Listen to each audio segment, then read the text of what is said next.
출애굽기 24장. 주님께서 모세에게 말씀하셨다. 너는 아론과 나답과 아비후와 이스라엘의 장로 70명과 함께 나 주에게로 올라와 멀찍이 엎드려서 나를 경배하여라. 모세, 너 혼자서만 나 주에게로 가까이 나아오고 그들이 나에게 가까이 와서는 안 된다. 백성은 너와 함께 올라오지 않게 하여라. 모세가 내려와서 백성에게 주님의 말씀과 법규를 모두 전하니 온 백성이 한 목소리로 주님께서 명하신 모든 말씀을 지키겠다고 대답하였다. 모세는 주님의 모든 말씀을 기록하고 아침 일찍 일어나서 산기슭에 제단을 쌓고 이스라엘의 12지파를 따라 기둥 12개를 세웠다. 그는 이스라엘 자손들 가운데서 젊은이들을 보내어 숫송아지들을 잡아 주님께 번제를 올리게 하고 화목제물을 드리게 하였다. 모세는 그 피의 절반은 그릇에 담아놓고 나머지 절반은 제단에 뿌렸다. 그리고 그가 언약의 책을 들고 백성에게 낭독하니 그들은 주님께서 명하신 모든 말씀을 받들어 지키겠다고 말하였다. 모세는 피를 가져다가 백성에게 뿌리며 말하였다. 보십시오. 이것은 주님께서 이 모든 말씀을 따라 당신들에게 세우신 언약의 피입니다. 모세는 아론과 나답과 아비후와 이스라엘의 장로 70명과 함께 올라갔다. 거기에서 그들이 이스라엘의 하나님을 보니 그 발 아래에는 청옥을 깔아놓은 것 같으며 그 말기가 하늘과 꼭 같았다. 주님께서는 이스라엘의 지도자들을 손으로 치지 않으셨으므로 그들이 하나님을 뵈며 먹고 마셨다. 주님께서 모세에게 말씀하셨다. 너는 내가 있는 산으로 올라와서 여기에서 기다려라. 그러면 내가 백성을 가르치려고 몸속 돌판에 기록한 율법과 계명을 너에게 주겠다. 모세가 일어나서 자기의 부관 여호수아와 함께 하나님의 산으로 올라갔다. 올라가기에 앞서 모세는 장로들에게 일러두었다. 우리가 여러분에게 돌아올 때까지 여기에서 우리를 기다리고 있으십시오. 아론과 홀이 여러분과 함께 있을 것이니 문제가 있는 사람은 누구든지 그들에게로 가게 하십시오. 모세가 산에 오르니 구름이 산을 덮었다. 주님의 영광이 시내산 위에 머무르고 엿새 동안 구름이 산을 뒤덮었다. 이튿날 주님께서 구름 가운데서 모세를 부르셨다.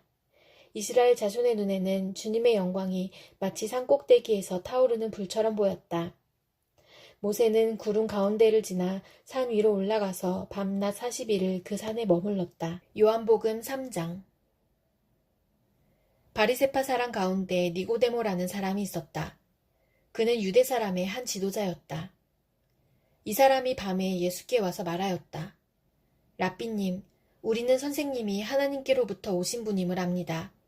하나님께서 함께하지 않으시면 선생님께서 행하시는 그런 표징들을 아무도 행할 수 없습니다. 예수께서 그에게 말씀하셨다. 내가 진정으로 너에게 말한다.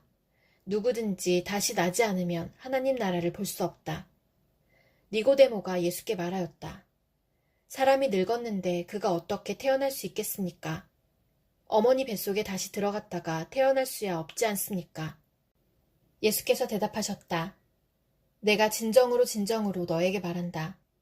누구든지 물과 성령으로 나지 아니하면 하나님 나라에 들어갈 수 없다. 육에서 난 것은 육이요 영에서 난 것은 영이다.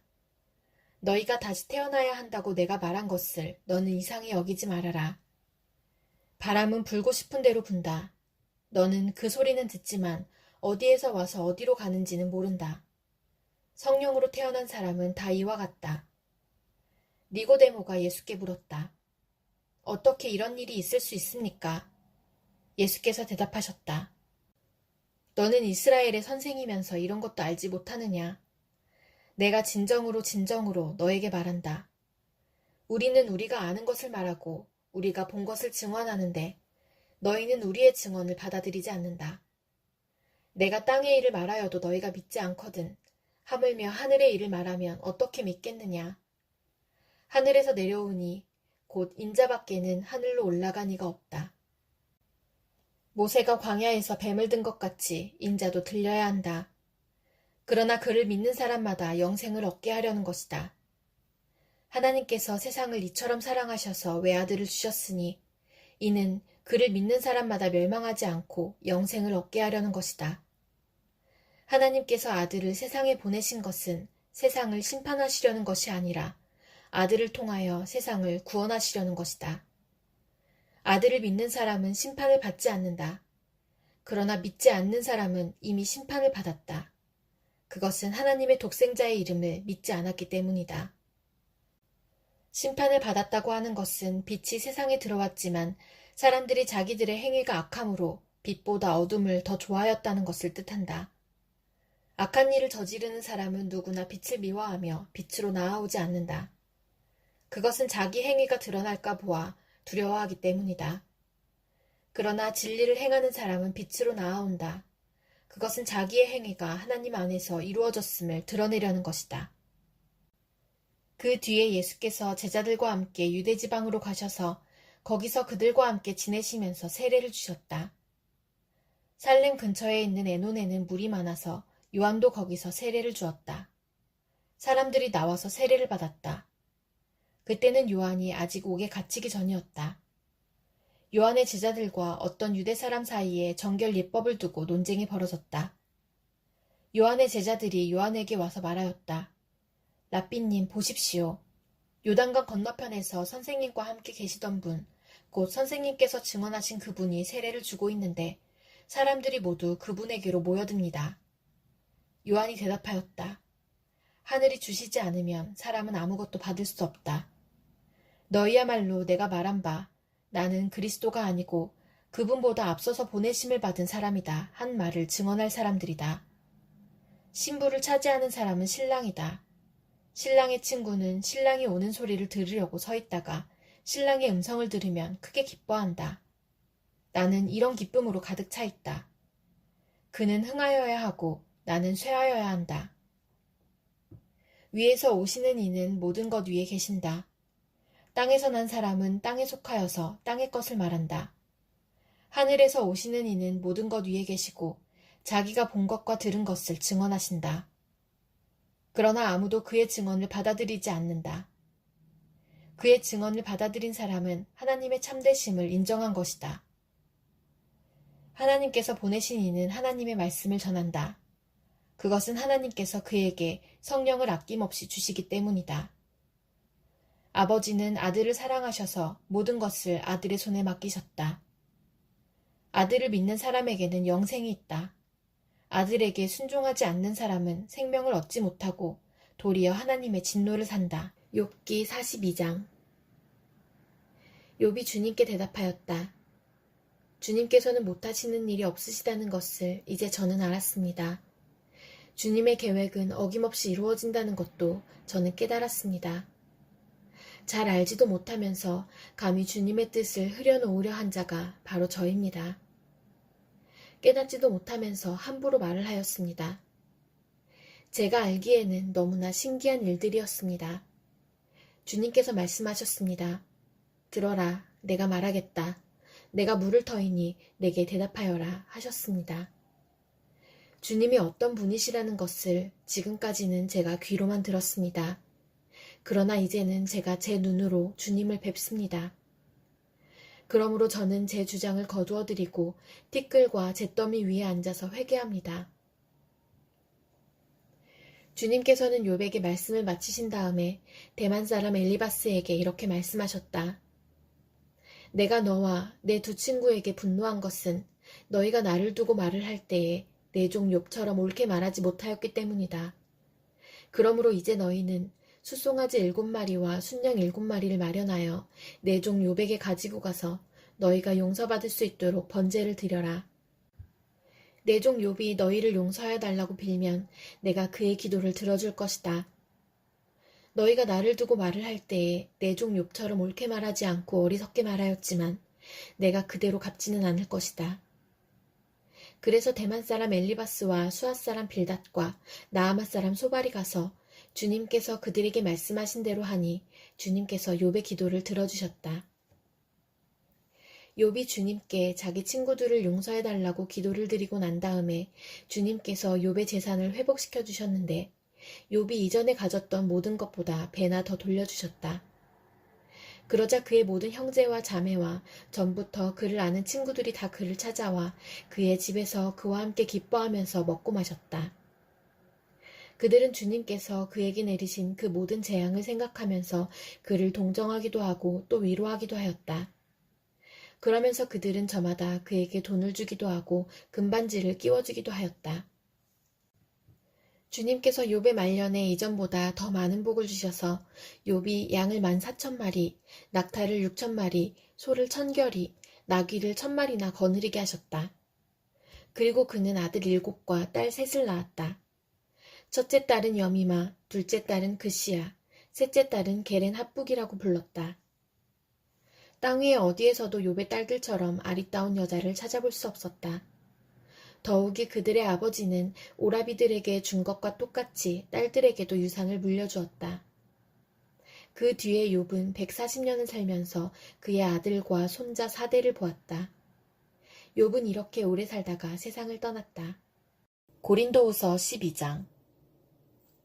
자랑함이 나에게 이루올 것은 없으나 이미 말이 나왔으니 주님께서 보여주신 환상들과 계시들을 말할까 합니다. 나는 그리스도를 믿는 사람 하나를 알고 있습니다. 그는 14년 전에 셋째 하늘에까지 이끌려 올라갔습니다. 그때 그가 몸 안에 있었는지 몸 밖에 있었는지 나는 알지 못하지만 하나님께서는 아십니다. 나는 이 사람을 압니다. 그가 몸을 입은 채 그렇게 했는지 몸을 떠나서 그렇게 했는지를 나는 알지 못하지만 하나님께서는 아십니다.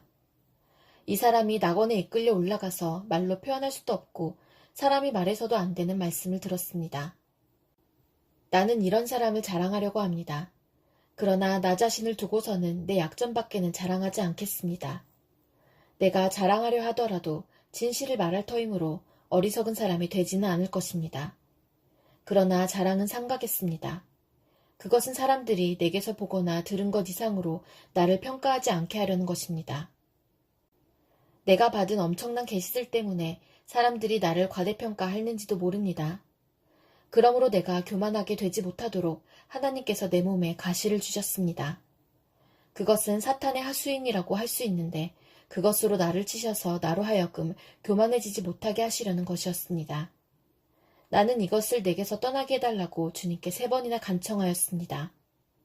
그러나 주님께서는 내게 이렇게 말씀하셨습니다. 내 은혜가 내게 족하다. 내 능력은 약한 데서 완전하게 된다. 그러므로 그리스도의 능력이 내게 머무르게 하기 위하여 나는 더욱더 기쁜 마음으로 내 약점들을 자랑하려고 합니다. 그러므로 나는 그리스도를 위하여 병약함과 모욕과 궁핍과 박해와 곤란을 겪는 것을 기뻐합니다. 내가 약할 그때에 오히려 내가 강하기 때문입니다. 나는 어리석은 사람이 되어버렸습니다. 여러분이 나를 억지로 그렇게 만들었습니다. 그러나 여러분은 나를 인정해 주었어야 마땅합니다. 내가 비록 보잘것없는 사람일지라도 저 우두머리 사도들보다 부족한 것이 하나도 없습니다. 나는 여러분 가운데서 일일이 참고 견디면서 놀라운 일과 기적을 표징으로 삼아 사도가 된 표징을 행하였습니다. 내가 여러분에게 폐를 끼치지 않았다는 것을 제외하고 여러분이 다른 교회들보다 못난 점이 무엇입니까? 이렇게 한 것이 불공평한 처사라고 하면 용서하여 주시기 바랍니다. 지금 나는 이렇게 3번째로 여러분에게로 갈 준비가 되어 있습니다. 그러나 여러분에게 폐를 끼치는 일은 하지 않겠습니다. 내가 구하는 것은 여러분의 재물이 아니라 바로 여러분입니다. 자식이 부모를 위하여 재산을 모아두는 것이 아니라 부모가 자식을 위하여 재산을 모아두는 것이 마땅한 것입니다. 여러분을 위해서라면 나는 기쁜 마음으로 비용을 쓰겠고 내 몸까지도 희생하겠습니다. 내가 여러분을 더 많이 사랑하면 할수록 여러분은 나를 덜 사랑하겠습니까? 어쨌든 나는 여러분에게 짐이 된 일은 없습니다. 그런데 내가 강교한 속임수로 여러분을 사로잡았다고 말하는 사람들도 있습니다. 내가 여러분에게 보낸 사람들 가운데 누구를 통해서 여러분을 착취한 일이 있습니까? 내가 디도에게 여러분에게로 가라고 권하였고 또 그와 함께 형제 한 사람을 보냈는데 디도가 여러분을 착취한 일이 있습니까? 디도와 내가 같은 정신으로 행하고 같은 방식으로 살지 않았다는 말입니까? 아마도 여러분은 우리가 지금까지 여러분에게 자기 변명을 하고 있는 줄로 생각할 것입니다. 그러나 우리는 그리스도를 믿는 사람으로서 하나님 앞에서 말하는 것입니다. 사랑하는 교우 여러분, 이 모든 것은 여러분에게 덕이 되게 하려는 것입니다.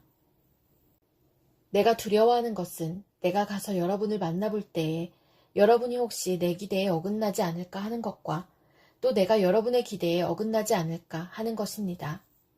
또 여러분 가운데에 싸움과 시기와 분노와 경쟁심과 비방과 수군거림과 교만과 무질서가 있지는 않을까 두렵습니다. 내가 여러분에게 다시 갈 때에 여러분 때문에 내 하나님께 내가 부끄러움을 당하지는 않을까 걱정이 됩니다. 또 내가 전에 죄를 지은 많은 사람들이 스스로 행한 부정함과 음란함과 방탕함을 회개하지 않는 것을 보고서 슬피 울게 되지는 않을까 걱정이 됩니다.